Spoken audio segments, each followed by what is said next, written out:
restore your belief.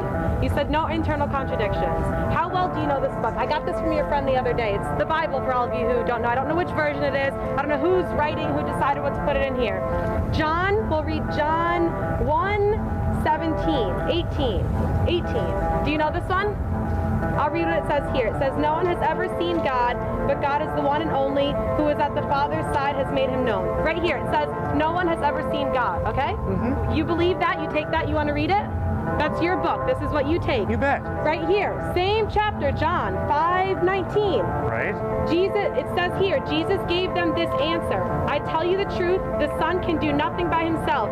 He can do only what he sees his Father doing. No one sees, he only does what he sees. Internal contradiction. So then this book has internal contradictions. Can we agree on that? Oh, you don't say yes or no answers. What do you say about this internal contradiction? One of the basic principles of interpreting any book is you have to read in context. And obviously, when you read John chapter 1, the main point is Jesus is God in human form. He begins. Ma'am, am I allowed to answer you or not? But you're not making sense. You say the same well, thing then why are you wasting your time standing here talking to me if I'm not making sense? Because look at all these people here who have questions. There's fine, then why don't you let me go on to other people? If I don't make sense, ma'am, why do you waste your time? Why am I going to let you misguide them with your misguidance? Oh, I see. So you have to sort of be a parasite who comes in here and just feeds off the people who are listening to talk? Absolutely, why not? You've already made a fool of yourself here anyways. Why, that's pretty sad. Why can't you just be open and honest and have an honest dialogue?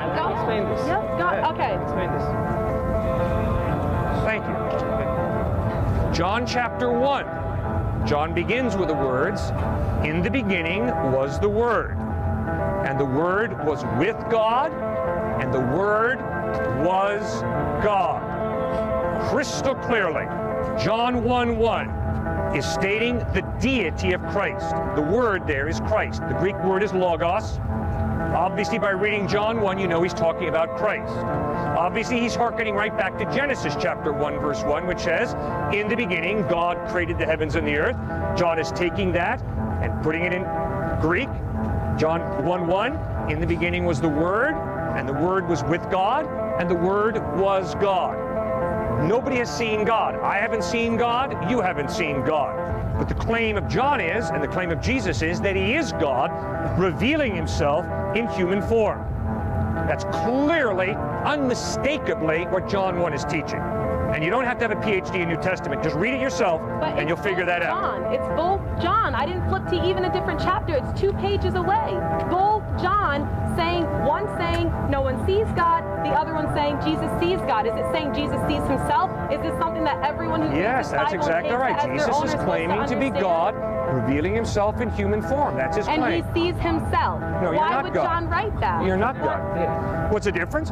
Well, if you die and rise from the dead, I will listen very closely to everything you have to say. Why is that the one thing that you take? Why Did you see George Washington inaugurated first president of the United States? Other people did. I trust that. Good, and other people saw Christ die on a cross and they saw him risen from the dead. But they have internal contradictions. No, there's no contradiction there. We human beings do not see God, but when God chose to become a human being in Jesus Christ, obviously Jesus knew the Father very, very intimately, very, very well.